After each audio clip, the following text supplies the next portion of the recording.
사람이 가장 기본적인 것이 가장 중요합니다. 그런데 가장 기본적인 것은 누구도 대신해 줄 수가 없어요. 만약에 누가 저의 잠을 대신 자줄 수 있습니까? 없잖아요. 누가 저 대신 밥을 먹어줄 수가 없어요. 누가 저 대신에 숨을 쉬어줄 수가 없습니다. 누가 저 대신에 운동을 해줄 수가 없어요. 누가 저 대신에 화장실을 가줄 수가 없어요. 만약에 내가 할 수 없어서 누군가의 도움을 받는다면 그것은 심각한 병에 걸린 겁니다. 누구도 나 대신에 잠을 자주거나 밥을 먹어주거나 화장실을 가주거나 호흡을 해주거나 운동을 하거나 이게 가장 기본적인 건데 누구도 해줄 수가 없는 거예요. 만약에 내가 그런 도움을 누구에게인가 받은다면 저는 병도 중병에 걸린 겁니다. 우리 육신만 그렇습니까? 영적으로도 그래요. 예배드리고 찬송하는 것 누가 대신할 수가 없어요. 로마서 12장 1절에 너희를 권하노니 너희 몸을 하나님이 기뻐하시는 거룩한 산 제물로 드리라고 했어요. 나를 하나님 앞에 거룩한 산 제물로 드리는 것이 예배입니다. 나를 하나님 앞에 드리는 것이 찬양이에요. 이것은 누구도 대신해 줄 수가 없어요. 만약에 누가 나를 대신해서 해준다면 나는 영적으로 병들었어요. 심각한 병이 든 겁니다. 참 그래서 나를 하나님 앞에 드릴 수 있다는 이 자체가 축복이에요. 이게 응답이에요. 내가 스스로 밥을 먹고 잠을 자고 화장실을 가고 호흡을 하고 운동한다는 이 자체가 축복이거든요. 근데 사람들이 그걸 모르고 사는 거예요. 이 사람이 생각이 얼마나 중요한지 모릅니다. 일본의 유명한 고노스케라고 하는 사업가가 있어요. 이분은 94세까지 사셨는데 너무 가난한 집에서 태어나가지고 초등학교도 졸업을 못했어요. 그런데 태어나면서부터 체질적으로 허약한 체질로 태어났어요. 근데 그분의 고백입니다. 저는 너무나 가난한 집에서 태어났습니다. 가난한 것 덕분에 어릴 때부터 갖가지 힘든 일을 필요한 일이라고 생각하고 많은 경험을 쌓았습니다. 저는 초등학교도 졸업을 못했습니다. 덕분에 만나는 모든 사람에게 제가 또 물어보고 또 배우고 그러면서 살았습니다. 저는 태어나면서부터 약하게 태어났습니다. 덕분에 운동을 시작해서 건강을 그래도 유지할 수 있었습니다.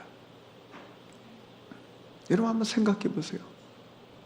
가난한 집에서 태어나서 초등학교도 졸업을 못하고 그것도 몸이 약한 몸으로 태어났다면 이게 불행의 원인이라고 사람들은 생각하지 않겠어요. 그런데 이 고노스케는 내가 가난하게 태어나고 초등학교도 졸업을 못하고 몸이 약하게 태어난 이것 덕분에 나는 풍성한 삶을 살았다고 고백하는 거예요. 우리는 세상 살아가면서 잘못하면 부모 때문에, 환경 때문에, 누구 때문에 이렇게 탓하는 경우가 참 많이 있어요. 제가 초등학교 다닐 때 운동회를 하는데 운동회 날 비가 왔어요. 그러니까 사람들이 모여가지고 운동회 한 날 비가 오면 뭐 여러 가지 불편한 게 많잖아요. 그러니까 모여가지고 무슨 얘기 하냐면 교장 선생님이 뭐가 문제가 많다. 제 교장 선생님 때문에 그 비가 온다는 거예요. 그때는 저는 모르고 그냥 지나갔어요. 근데 교장 선생님이 무슨 하나님입니까? 교장 선생님이 딱 날짜를 정했는데 오늘 비가 올 것이다 생각하고 비를 내리게 그날 했겠냐 그 말이에요. 교장 선생님도 어떻게 하면 운동회가 그 뭐 시골 학교에서는 큰 행사 아닙니까? 그러니까 재밌게 유쾌하게 모든 아이들 부모들도 다 행복하게 즐거운 시간을 갖기를 원했는데 그날 비가 온 거예요. 그러니까 교장 선생님도 얼마나 힘들겠어요. 근데 막 부모들 아이들이 막 교장 선생님가 잘못해서 그렇다고 이런 얘기를 하는 거예요. 근데 저는 몰랐는데 제가 성장해서 보니까 이 사람들이 무슨 일만 생기면 누구 때문에 이게 참 잘못된 거구나. 저는 성장해서 그걸 알았어요. 그래. 내가 이 생각을 바꿔야 되겠구나. 혹시 어떤 어려움이 왔다, 문제가 왔다면 그 문제 때문이 아니고 그 문제 덕분에 이렇게 내가 바꿔야 되지 않겠냐. 이런 마음이 들었어요. 근데 많은 사람이 또 저도 뭐 예가 아니지 않겠어요. 누구 때문에 뭐 때문에 이런 게 내 안에 숨겨져 있는 거예요. 근데 이걸 덕분에 그러면 문제가 내 상처가 과거가 전부 다 발판되는 거 아닙니까? 이 생각 하나 때문에 모든 게 다 바뀌는 거예요. 그렇다면 우리가 찾아야 될 게 뭡니까? 저와 여러분 오늘도 새날을 시작했어요. 여러분 눈 뜨고 무슨 생각을 하십니까? 오늘 새날에 밝았는데 아무 생각 없이 새날을 맞이합니까? 참 오늘도 참 감사하다. 이런 생각이 들었다면 그 사람은 정상적인 사람입니다. 여러분 혹시 병원에 한번 가보세요. 얼마나 많은 사람들이 병원에 많이 있는지 몰라요. 여러분 병원에 가 있는 그 사람들의 그 고통과 힘듦을 여러분 보십니까? 이렇게 건강하게 걸어 다니고 이 사는 이 자체가 축복이 응답이라니까. 혹시 어려운 부분이 있다면 그거 발판으로 삼으세요. 감사를 누리는 날이라는 시가 있어요. 그 시의 내용이 이렇습니다. 따뜻한 햇빛 무료, 시원한 바람 무료, 아침 일출 무료, 저녁 노을 무료, 붉은 장미 무료, 흰 눈 무료, 어머니의 사랑 무료, 아이들의 웃음 무료, 밝은 미소 무료, 좋은 생각 무료, 사랑하는 마음 무료. 이게 지금 우리 한국 시 중에 최근에 제1위예요. 모든 사람이 이 시를 보면서 힘을 얻는 거예요. 여러분 우리 인간에게 있어서 중요한 것은 거의 무료입니다. 내가 뭔가 해가지고 얻는 것이 있지만은 가장 우리의 삶에서 필요한 것들은 거의 무료예요. 하나님의 은혜 아니고 뭡니까?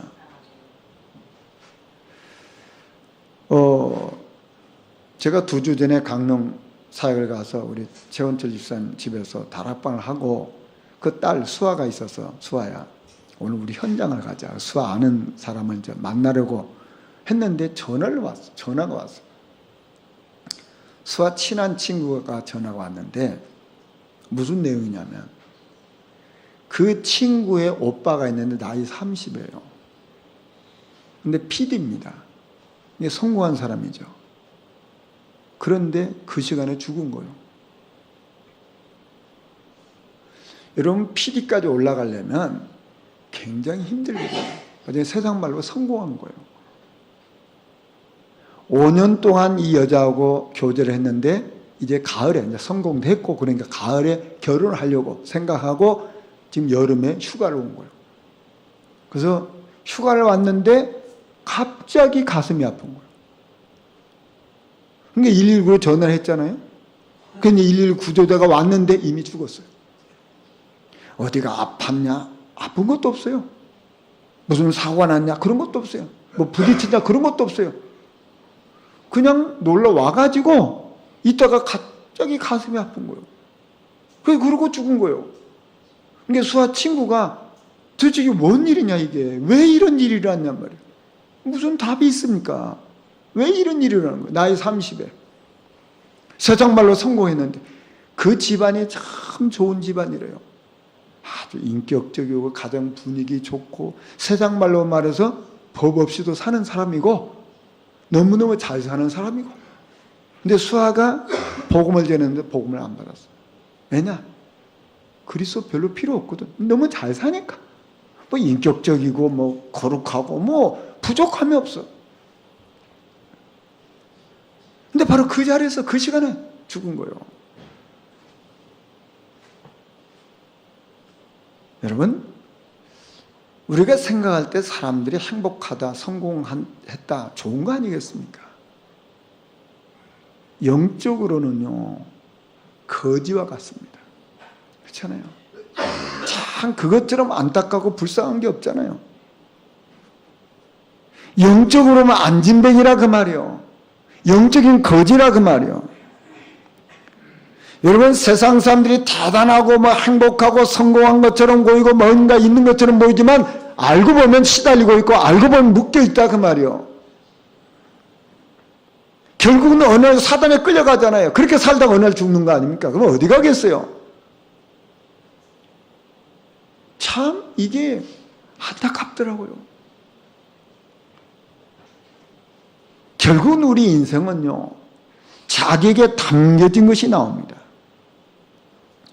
왜 제가 우리 교회에서 우리 성도들과 함께 자꾸 집중훈련을 하자고 하냐. 매일같이 말씀을, 그래도 바쁘더라도 말씀 한 번 보자 말이야. 그러고 묵상해보자 말이야. 또 읽어보고, 또 암송도 해보고, 또 우리가 예배도 드려보고, 기도도 하자. 왜 그렇게 하겠습니까? 저와 여러분은 죄송하게도 뭔가 모르게 다른 것이 우리에게 많이 들어와 있잖아요. 내가 예수 믿기 이전에 뭔가 모르게 나에게 있는 것들이 있잖아요. 그게 좋은 것입니까? 내가 예수 믿기 이전에서 내가 가지고 있었던 것이 전부 다 좋은 거냐 그 말이요. 그게 아름다운 겁니까? 그게 하나님과 방향 맞춘 거냐 말이요. 거의 대부분 내가 주인 돼가지고 뭐 뭐니 돈이 최고야, 어떻게 성공해야 돼, 뭐 이런 것이 우리에게 많이 들어와 있잖아요. 이거 틀린 거 아닙니까? 잘못된 거잖아요. 이게 누가 준 거냐 그 말이요. 사단이 심어준 거죠. 이게 우리 속에 가득가득 있어요. 가득가득 있는 상태에서 예수 믿고 교회에 온 거예요. 이 껍데기만 예수 믿는 거죠. 속 알맹이는 어떻게 돼 있어요? 속 알맹이. 이게 뭔가 다른 것이 가득 차 있다 그 말이요. 그러는 문제만 생기면 불신하고 염려하고 그런 거 아닙니까? 저와 여러분이 정말 나를 사실적으로 안다면 우리는 자꾸만 말씀 붙잡아야 돼요. 그 말씀에 다스림을 받아야 된다 그 말이요. 그 말씀이 내 인격 속에, 내 영혼 속에, 내 마음 속에, 내 생각 속에 뿌리 박혀져서 내 인생이 바뀌어져야 되는 거 아닙니까? 그래서 우리 집중훈련 하는 거예요. 여러분, 누가 뭐래도 틀린 것이 들어가 있으면 틀린 응답을 받습니다. 누가 뭐래도 바른 것, 좋은 것, 아름다운 것이 담겨져 있으면 그 열매를 맺는 거 아닙니까? 우리가 사람과 사람 사이 대화를 해보면요, 참 편안한 사람이 있어요. 아무 부담 없이 대화를 할 수 있는 사람이 있어요. 내가 혹시 말을 하다 실수를 하고 그래도 그냥 이해해주고 용서해주고 그런 분이 계세요. 그러면 대화가 쉽잖아요. 편안하잖아요. 근데 만약에 어떤 사람은요, 대화가 힘들어. 그 말이 있는 게 아니고 이 말을 하면 저 사람은 어떻게 받아들일까? 이 말하면 이 사람은 상처를 받을까? 이 말하면 이 사람은 오해를 할까? 이 말하면 이 말을 어떻게 또 삐뚤어갖고 이상한 말을 만들어낼까? 만약에 이런 생각을 내가 하게 되면 그분과 대화하기가 힘들죠. 아예 말 안 하는 게 이익이겠죠. 왜 그럴까요?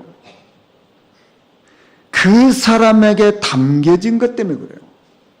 이 사람이 복음이 담기고 사람을 이해하고 포용하는 것들이 담겨져 있으면 대화가 쉽죠. 그러면 뭔가 막 상처가 많고 막 오해가 많고 뭔가 삐뚤어진 게 많이 담겨 있는 사람한테는 대화하기 힘든 거예요. 그 사람이 나쁜 것이 아니고 담겨진 것 때문에요. 시편 64편 10절에 의인은 여호와로 말미암아 즐거워하며, 의인은 여호와로 말미암아 즐거워한다 그 말이에요. 정말 하나님으로 말미암아 즐거워하는 사람은 늘 복음이 있기 때문에 하나님이 얘기하면 서로 아무 문제가 없어요. 다 통해. 오해될 것도 없고 상처받을 것도 없고 말을 삐뚤게 할 것도 없잖아요. 그런데 이게 없는 사람은 복잡하잖아요. 내가 이 말하면 저 사람은 어떻게 말을 받아들이지? 이 말하면 이 사람은 어떻게 말을 꼬아가지고 또 새로운 말을 만들까? 그러면요 긴장되잖아요. 이게 말씀에 붙들리고 말씀에 인도받는 사람은요 사람이 편안합니다. 내 뭔가 자기까지 가득한 사람은요 대하기가 힘들어요. 그 힘든 거 아니겠어요? 두 젊은 남녀가 누구 소개를 통해 서로 만났어요. 커피숍에 앉아서 이제 이 얘기를 하는데 남자가 물어보는 거예요. 여자한테 혹시 담배 피우시나요? 물었어요. 그러니까 여자가 막 호들갑을 떨면서 아유 저는 그런 거 못 피워요. 아 그래요?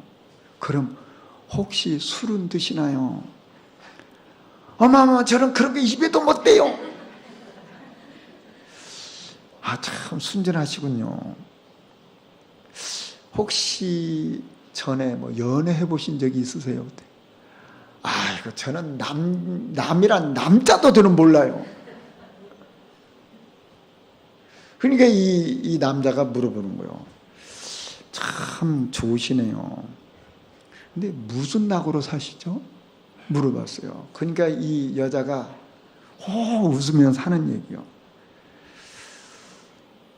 거짓말한 재미로 살죠.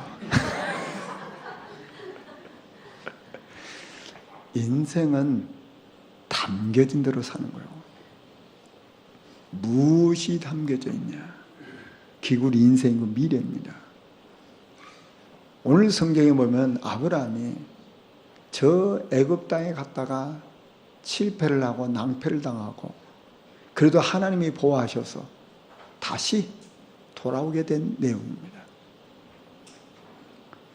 처음 제단을 쌓았던 그 베델로 돌아왔어요. 그게 하나님의 은혜로 원래 위치로 돌아온 거예요. 여러분 보시죠. 이게 하나님의 은혜가 임해서 원래 위치로 돌아온 그 자체가 축복입니다. 여러분 보시죠. 하나님이 원하시는 자리에 있는 거잖아요. 하나님이 기뻐하는 자로 돌아왔잖아요. 우리 인생을 살아가면서 하나님이 원하시는 자리에 있다. 그게 축복 아니고 뭡니까? 내가 일을 하는데 하나님이 원하시는 일을 하고 있다. 그거 자체가 응답이잖아요. 지금 아브라함이 낭패를 당하고 실패를 했지만 하나님의 은혜로 다시 회복이 되어서 베델로 왔어요. 원래 하나님이 원하시는 그 자리를 회복하게 됐단 말이에요. 그러면은 아브라함이 무슨 생각하겠어요? 내가 과거에 애굽 땅에 가서 그렇게 모욕을 당하고 저렇게 조롱을 당하고 죽을 뻔하고 창피를 당하다가 하나님의 은혜로 이렇게 돌아왔구나. 참 감사하다. 참 하나님 나를 이렇게 보호해 주시고 하나님 말씀대로 내 생애를 책임지시구나. 이런 마음이 있지 않겠어요? 내가 이렇게 하나님이 원하신 자리에 있는 이 자체가 응답이고 축복이구나. 이걸 알지 않았겠어요? 여러분 성경에 보면 당자가 아버지 앞에 다시 돌아온 장면이 나오잖아요. 이 당자는 나쁜 놈이요. 아버지 살아계신데 유산 달라고 해가지고 그 유산 가서 좋은 데 썼다면 모르지만 그것도 아니고 못된 데 써가지고 완전히 망했어요. 어느 정도 망했냐? 돼지가 먹는 것도 못 먹을 만큼 망했어요. 그러니까 이제 생각하잖아요. 내가 아버지 집에 가면 얻어먹기라도 할 거 아니냐. 그래서 아버지 앞에 돌아왔는데 이게 웬일입니까? 아버지는 자기를 용서해 줬을 뿐만 아니라 먹을 것 줄 것뿐만 아니라 다시 아들로 회복시켜 주잖아요. 이때 그 탕자의 마음은 무슨 생각이 들겠어요? 아버지가 나를 사랑하셔. 이건 알았겠죠. 그런데 그런 엄청난 실패를 하고 난 이후에 다시 돌아왔을 때 이 탕자는 무슨 생각이겠어요? 아버지는 뼛속 깊이, 저 영혼 속 깊이 나를 사랑하시는구나. 내가 그 큰 사랑을 모르고 살았구나. 그게 무슨 사랑입니까? 그게 하나님의 사랑이요. 하나님은 뼛속 깊이, 영혼 깊이 나를 사랑하시는 거예요. 이걸 아브라함이 생각했지 않겠어요? 당연히 나를 회복시켜 주시고 은혜를 베푸신 그 하나님 이름을 찬양하지 않겠어요? 저 여러분이면 안 그러겠냔 말이에요. 그가 베델에서 돌아와서, 그 애굽 땅에서 베델로 돌아와서 그가 한 일이 뭡니까? 여호와 이름을 불렀다고 말이에요. 그냥 옛날에 불렀던 그 하나님의 이름이 아니란 말이에요. 나를 살려주시고 내가 완전히 죽어야 되는데, 내가 완전히 저주받아야 되는데 나를 살려주신 그 하나님의 이름을 불렀다 그 말이에요. 여기서 부른 그 하나님의 이름은 과거에 내가 부른 그 이름이 아니에요. 정말 하나님은 나를 사랑하시는구나. 나는 영원한 저주 가운데, 나는 사단에게 매여서 결국 지옥으로 끌려가야 되는데 나를 건지신 그 하나님의 이름을 불렀다 그 말이요. 우리의 모든 믿음의 선조들이 그렇게 사모했던 그 하나님의 이름을 불렀다 그 말이요. 내 인생을 완전히 책임지시고 보장하시고 인도하시는 그 하나님의 이름을 불렀다 그 말이요. 그게 아브라함의 인생이요. 그런데 다시 돌아왔는데 또 다른 문제가 생겼어요. 저와 여러분의 인생의 여정을 가는 데 있어서 문제는 계속해서 일어납니다. 어디에서 문제가 일어났습니까?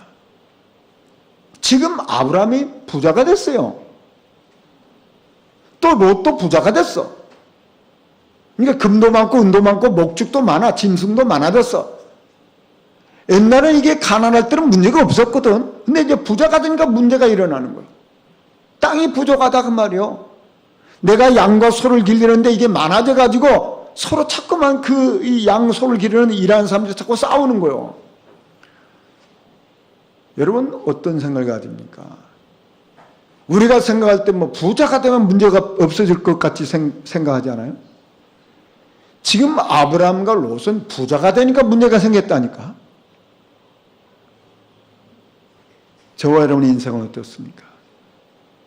물론 가난할 때는 가난할 때 문제가 있습니다. 근데 사람이 부유해지면요 또 다른 문제가 생겨요. 어떤 의미에서 가난할 때는 서로 뭐 아껴주고 도와주고 이렇게 살다가 부자가 되니까 더 부자 되고 싶은 욕망이 생기잖아요. 내 양과 내 소떼가 더 많아져야 되는데 땅이 좁다 그 말이요.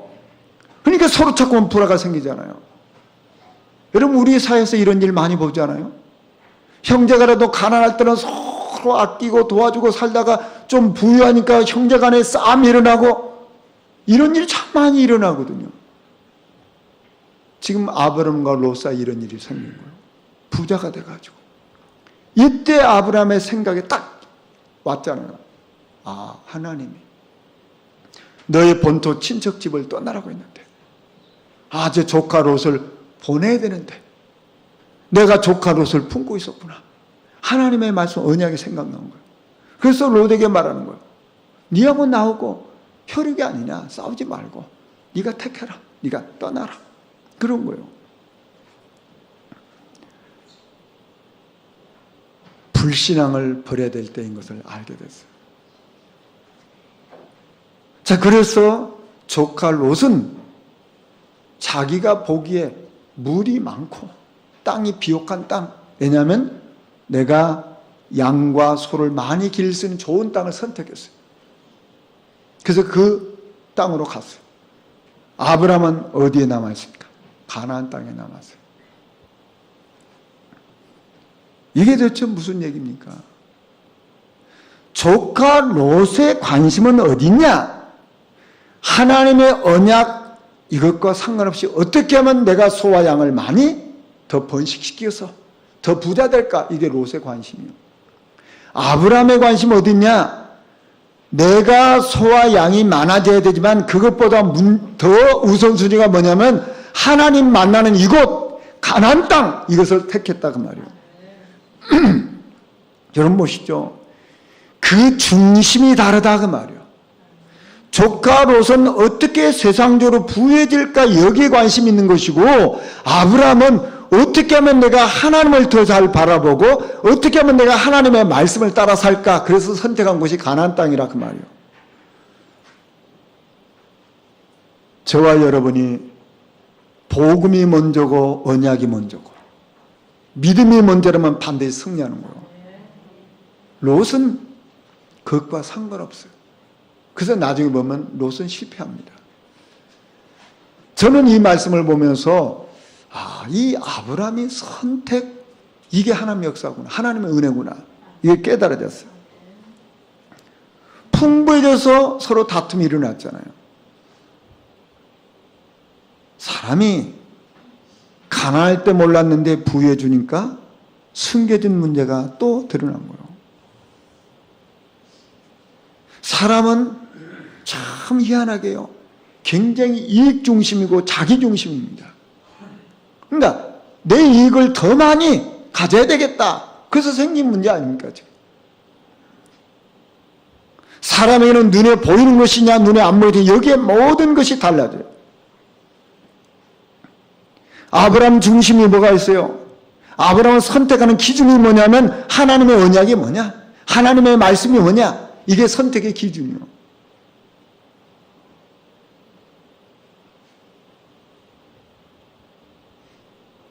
저와 여러분에게 이 은혜가 임해야 좀 있습니다. 마가다락방 교회를 보면요, 분명히 그들이 마가다락방에 오면 손해입니다. 왜 그렇습니까? 바리새인들이 이단이라고 누명을 씌워놨잖아요. 로마는 정부에서 핍박을 했잖아요, 공식적으로. 그러면 성공하려고 생각하면 마가다락방 오면 안 돼요. 출세하려고 하면 마가다락방 오면 안 된다니까요. 돈을 벌려면 마가다락방 오면 안 된다니까요. 그런데 그들이 마가다락방에 와요. 그들은 그거 망했습니까? 아니거든요. 저와 여러분의 인생을 살아가면서 그래, 나는 세상에 성공돼야 되고 출세되고 돈도 많이 벌어야 되고 뭐 대단한 사람 돼야 되는데, 정말 언약 대신 그리스도 대신 복음 대신 그 그리스도를 선택하게 되면 하나님이 우리 인생을 책임진다, 그 말이에요. 성경은 우리에게 이것을 말씀하고 있어요. 그래서 하나님의 능력이 언제 체험되냐면 이 신앙을 선택할 때 오는 거예요. 그래서 우리 앞에는 늘 신앙과 불신앙이 늘 선택 앞에 있어요. 신앙과 불신앙이 늘 앞에 있는 거예요. 여러분, 불신앙은 어디서 옵니까? 의심에서 오잖아요. 여러분, 의심은요, 이건 병입니다. 의심은 병 중에 병이에요. 이 병은 누가 가져다 주는 병이냐? 사단이 가져다 주는 병이에요. 하나님의 능력을 봐도 의심은 안 사라져요. 사단이 심어놓은 거기 때문에요. 애굽 땅에서 종살이하던 이 민족이 하나님의 은혜가 임해서 유월절 어린 양의 피 비밀을 알잖아요. 어린 양의 피를 발랐어요. 어떤 일이 일어났습니까? 애굽의 모든 첫 자식이 다 죽었어요. 심지어 바로왕의 첫 자식도 죽었어요. 더 나가서 짐승의 첫 새끼도 다 죽었어요. 그러니까 애굽 사람 손들었잖아요. 바로왕도 손들었잖아요. 그래서 그들은 애굽 땅에서 자유롭게 빠져나왔어요. 가다가 홍해가 가로막혔어요. 아픈 바다인데 뒤에 또 애굽의 군대가 또 자기를 붙잡으러 오는 거예요. 근데 하나님이 그 홍해를 가르시고 이 민족을 홍해 바다를 건너게 하시고 그들을 쫓아온 애국 군대를 한 명도 살리지 않고 다 죽였어요. 아니, 이런 기적이 어디 있습니까? 세상에 이것보다 더 큰 기적이 어디 있냐, 그 말이에요. 그러면 믿음으로 당연히 살아야 되는 거 아닙니까? 광야 40년 동안 계속해서 의심해서, 계속해서 불신하고, 계속해서 불평하고, 누가 가져다 준 겁니까? 이 의심은 사단이 가져다 주는 병 중의 병입니다. 구원받은 하나님의 사람에게도 사단이 의심을 심어주는 거예요. 거기에 많은 사람이 사로잡혀 있다, 그 말이에요. 이게 마귀가 가진 절대적인 선물이라니까요. 사람이 어떻게 인도받느냐에 따라서 완전히 인생이 달라집니다. 종이 한 장 차이인데 완전히 달라지는 거예요. 사람이 의심이 들어와서 불신앙에 사로잡혀 버리면은 사람이 꼭 마귀같이 됩니다.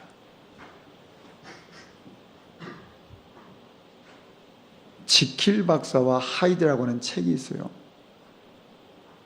이분은 박사님입니다. 낮에는 너무 거룩하고 인격적이고 인품이 훌륭하신 아주 훌륭한 분이요. 밤이 되면 인간이 바뀌어. 완전히 바뀌었고 타락하고 방탕하고 음란하고 폭력적이고 똑같은 사람인데 낮에는 너무너무 거룩한 모델적인 사람이고 밤이 되면 완전히 마귀 앞잡게 돼요. 이게 지킬 박사 하이드라는 책의 내용입니다. 똑같은 사람인데 나하고 바보하고 달라.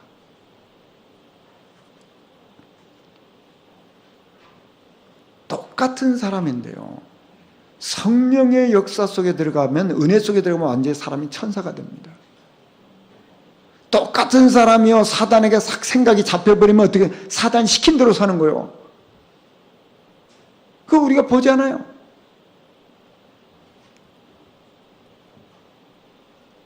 우리가 평상시에 하나님의 은혜 속에서 내 삶을 성결한 삶으로 갖고 나가면 그 열매를 먹습니다. 근데 내가 평소의 삶이 이상하게 내 삶에 방탕한 삶을 살면 그 열매를 먹는 거예요.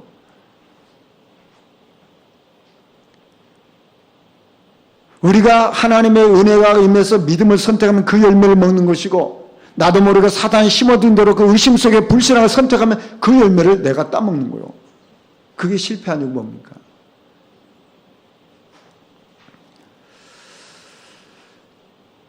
한 경찰관이 차를 한 대를 세웠어요.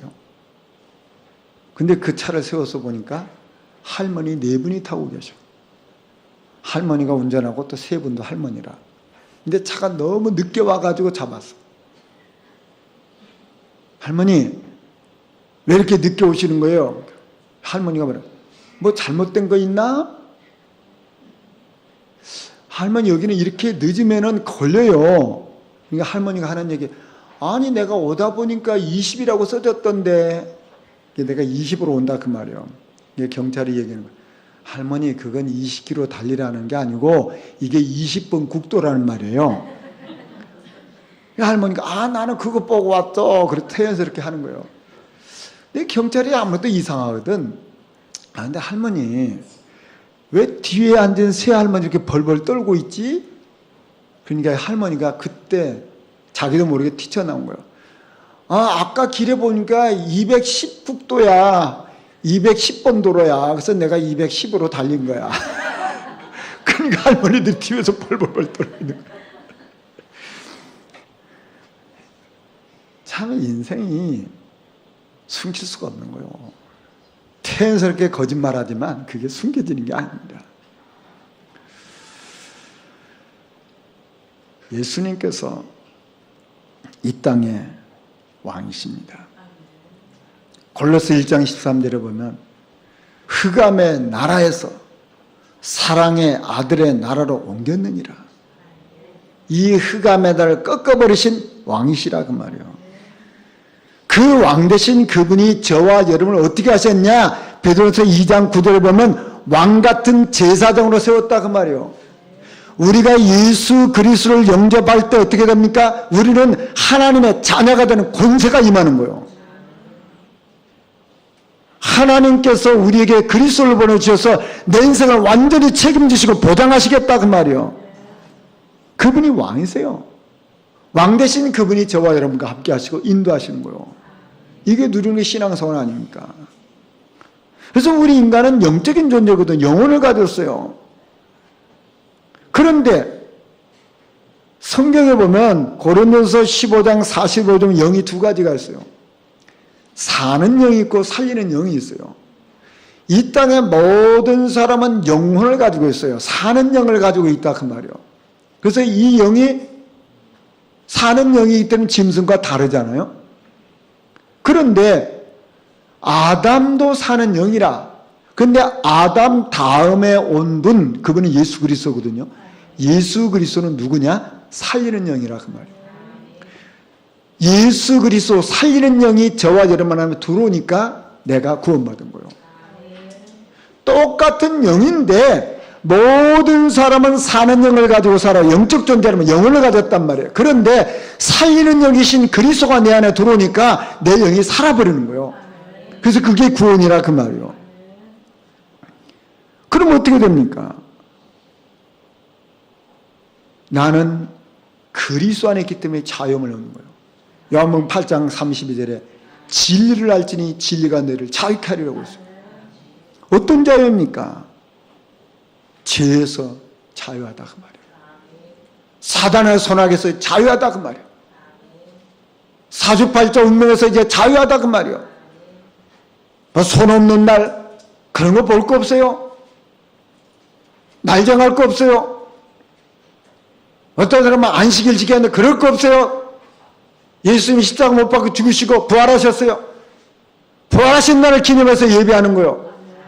꼭 뭐 이상한 사람들 날을 지키는 거예요. 날. 무슨 날이 필요한 거예요? 예배하기에 가장 좋은 날. 그게 주일이지. 쓸데없는 걸 찾고 하는 거예요. 살리는 영이 우리 안에 들어왔다고 말이에요. 그리스도께서 성경대로 이 땅에 오시고 성경대로 십자가에 죽으시고 성경대로 부활하셨어요. 그날을 우리는 예배하는 거예요.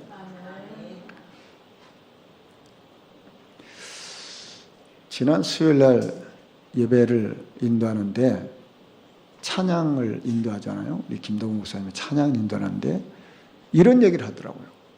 우리 렘넌트 한 아이에게 예쁜이라고 별명을 지어줬대요. 예쁜이 별명을 지어줬어요. 근데 얘가 자기 스스로도 예쁘지 않다고 생각하나 봐요. 부모님도 뭐 이상한 부모님이 돼갖고 예쁘다는 말을 안 한 거예요. 또 사람들도 예쁘다는 말을 안 해요. 근데 목사님이 예쁘니 그런 게 처음에는 반응을 안 하잖아요. 자기 예쁘다는 생각을 해본 적이 없으니까. 엄마가 예쁘다고 해줬다든지 뭐 누가 예쁘다고 해주는 그런 사람은 없는데 자기 뭐 자꾸 예쁘니까 애가 말을 안 듣고 그러더라고요. 계속 김 목사님이 예쁘니 하니까 얘가 요새 이제 반응을 한대. 참 좋은 교육을 하고 있구나. 제가 그런 생각이었어요. 오늘 저는 찬송가 446장을 선택했어요. 주음성 외에는 참 기쁨 없도다. 날 사랑하신 주 늘 계시옵소서. 누가 나를 사랑하십니까? 누가 나를 사랑하시죠? 시편 16편 3절에 보면 땅에 있는 성도들은 존귀한 자들이 나의 모든 즐거움이 그들에게 있도다. 우리 주님의 모든 즐거움이 저와 여러분에게 있다고 그랬어요. 이게 우리의 영적 정체성입니다. 내가 누구지? 저와 여러분은 하나님의 기쁨입니다. 하나님은 저와 여러분을 기뻐하세요. 근데 자꾸만 내가 나는 아무것도 아니야. 또 뭐 사람들은 사람들을 함부로 말하는데 니까짓 게 그런 말을 많이 하잖아요. 그러니까 나도 착각이고 내가 니까짓 거 그래? 나는 아무것도 아니야. 이렇게 또 속는 거예요. 그래서 영적인 이 자존감이 무너지는 거예요.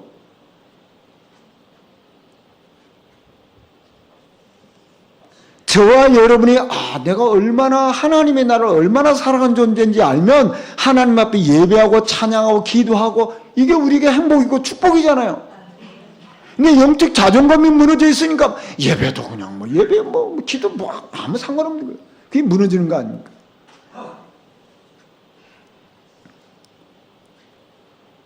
여러분 자기 자존감이 낮은 사람들 잘 한번 보세요. 우리 후대들 중에 자존감이 낮은 애들이 있어요. 이런 애들이 특징이 뭔지 아십니까? 상처에 잡혀 있어요. 잘 삐집니다. 변덕을 부려요. 감정의 진폭이 너무 크단 말이에요, 이게. 그래서 얼마나 비교의식이 강한지. 자기가 또 강하고 고집은 또 세. 이게 자존감이 강해서 그래요. 이 자존감이 낮아서, 자존감이 무너진 사람 특징이 그래요. 자기 정체성이 무너져 버렸거든. 그러니까 막 자기를 막 어떻게든지 막 보호하려고, 막 남 조금만 버전 막 깎아내리고, 막 조금만 뭔 막 상처받고 삐지고, 막 우리 교회들도 그렇다니까. 그런데 자존감이 높은 애들은요, 안정감이 있어요. 애들이 안정감이 있습니다. 그 애들이 변덕도 별로 없어요. 누가 뭐라고도 별로 상처도 안 받아, 얘네들은.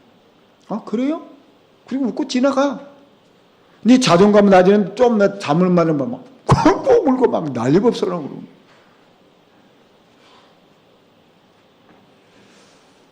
스바냐 3장 17절에 이렇게 말씀하고 있어요. 너희 하나님 여호와가 너희 가운데 계시니 그는 구원을 베푸실 전능자이시라. 그가 너로 말미암아 기쁨을 이기지 못하시며 너를 잠잠히 사랑하시며 너로 말미암아 즐거이 부르며 기뻐하시로다. 혹시 우리 중에 너무 부모로부터 구박받고 멸시받고 천대받고 혹시라도 주변 사람이 나를 계속해서 힘들게 해서 상처가 많고 자존감이 낮다면 인생에 실패합니다. 빨리 말씀 붙잡으세요. 하나님은 나를 기뻐하세요. 하나님은 나를 사랑하실 때 끝까지 사랑하세요. 하나님은 나를 사랑하실 때 존귀하다고 여기시는 거예요. 사람이 혹시 어떨지 몰라도 하나님의 말씀은 사실이기 때문에 하나님의 말씀을 붙잡기를 주의 이름으로 축원합니다. 말씀을 붙잡으면 우리가 사는 겁니다. 사람들은 자기 기준으로 말해요. 그 기준이 옳은 겁니까? 혹시 부모도 자기 기준으로 말한다니까 그게 옳은 거냐 그 말이요. 하나님의 말씀만이 옳아요. 성도는 존귀하다고 그랬어요. 하나님의 백성은 하나님의 기쁨이라고 했어요. 꼭 이 말씀 붙잡고 승리하기를 주의 이름으로 축원합니다. 말씀 정리하겠습니다. 사람은 담겨진 것, 그게 우리 인생입니다. 저와 여러분은 하나님의 말씀 복음이 담겨지길 주의 이름으로 축원합니다. 가나안 땅 그리스도 만나는 그곳에 모든 축복이 다 있어요. 그리고 저와 여러분은 하나님의 기쁨입니다. 영적 자존감 회복하시고 영적 정체성 힘 얻으시길 주의 이름으로 축원합니다. 우리 말씀 생각하시면서 잠깐 기도하시겠습니다. 하나님 감사합니다.